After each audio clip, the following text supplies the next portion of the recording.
More than 200 groups and experts are demanding YouTube ban AI-generated slop from its kids' platform, saying low-quality algorithm-driven videos are rewiring young brains. And United States and countries around the world are moving to limit children's social media use, although Australia is struggling to enforce a ban, saying that social media giants, they're not complying.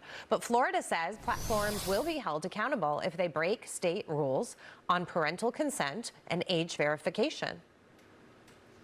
We'll bring civil action in state court in Florida. We'll be seeking heavy damages as well as injunctive relief. At the end of the day, we want the platforms adjusted. We want parental consent involved. If you're 14, 15, 16, you can still use the platforms in Florida, so long as parents explicitly consent after being, given the tools and resources to monitor and look out for what their kids are doing.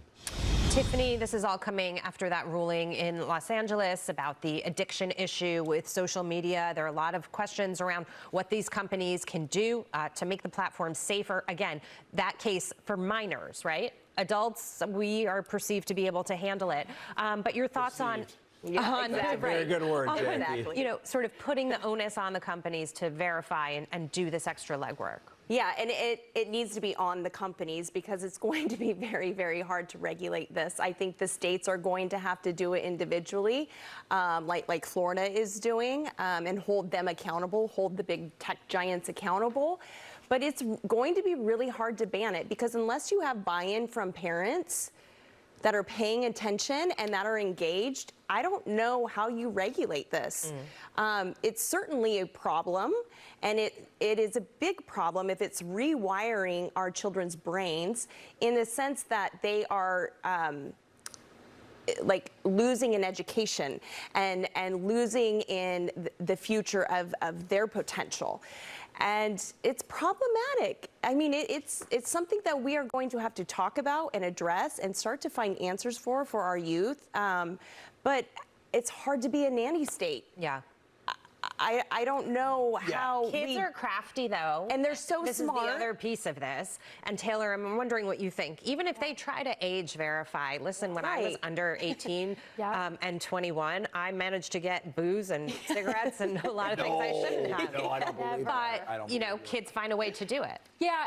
So I say this totally without judgment because I'm a parent and I'm going to make a million mistakes. But I think what was interesting is one of this article who was talking about sort of the AI slop. One of them was citing a 2017 scandal where thousands of videos on YouTube had used familiar characters like Elsa and Peppa Pig to hide graphic violence, sexual themes, drug use, all dressed up with education tags on it. So basically the kid was seeing it. And my first response is, with all due respect, my daughter has no idea who Elsa and Peppa Pig are because YouTube or any of social media or any screen time is not allowed in the house.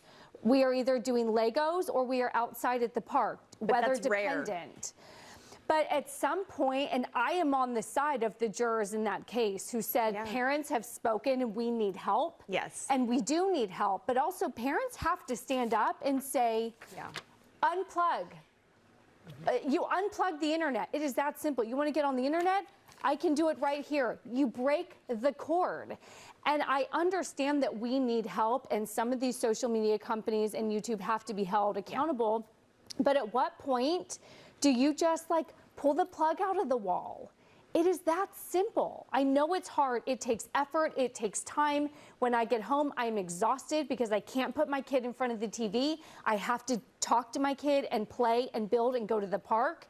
But that's what I signed up for. I signed up for doing the hard work because I don't want Elsa in porn. Right, and I think this all really came about through COVID when we shoved screens in front of kids' faces and we said you're not going to interact with anyone on a human level. You're going to interact through FaceTime or through a screen with your teacher. And then we're going to take that all away from you now? I mean, that's when it really hit that kids, it changed the whole trajectory of education, their social status, their social learning. All of it changed through COVID. Brian, you've got older ones. They push back, right? Yeah, it's but hard. I think my reaction was more on the side of tailors, and I think I say it as somebody who has made tons of errors, but there should not be, your kid should not have YouTube for kids. Right. YouTube is not for kids. Even in its most benign state, if your kids are watching people open Easter eggs on screen and finding little toys, and my kids watch those videos, it's a waste of life. Yeah. And my frustration isn't necessarily with parents, but it is with companies that have this product and they make like the kids version of it and it's going to be okay for your kid, and it's not. Like, so you can make laws and you can ban, but like as a parent, you sign up for the hard job of just saying, we don't do this, even if everybody else does. And again, I'm trying not to say that judgmentally, but like you got to cut through and use Occam's razor sometimes with this. Otherwise, you get tied up in all these nanny state laws. Forget it. You make a choice as a parent. So I kind of come down where you are on this, Taylor. But it's hard because that's just not where the majority. Oh, believe me, this is a battle I fight with my kids every day, every single day. But it's like I signed up for that. I had kids, so I get to. It's my job to fight that battle. The businesses realize, Dagan, that they're in hot water as a result of all of these conversations and some of these legal rulings. But getting them to do this stuff is also easier said than done. Maybe the AI slop destroys their businesses for the better in this way. Yeah. And we are all exposed to the AI slop on these social media platforms. The bunny rabbits on the trampoline, totally fake video. That. Totally fake video. Yep. So there's I'm just on the wrong algorithm. That sounds good. Better than the crap I'm seeing. There is so much fake AI generated video content that it renders these platforms completely useless because you can't trust anything you see. And I'm speaking for adults. If they don't fix it for adults and children, it will destroy these businesses. Maybe for the, for the better of society. That would be good. I have thought about it.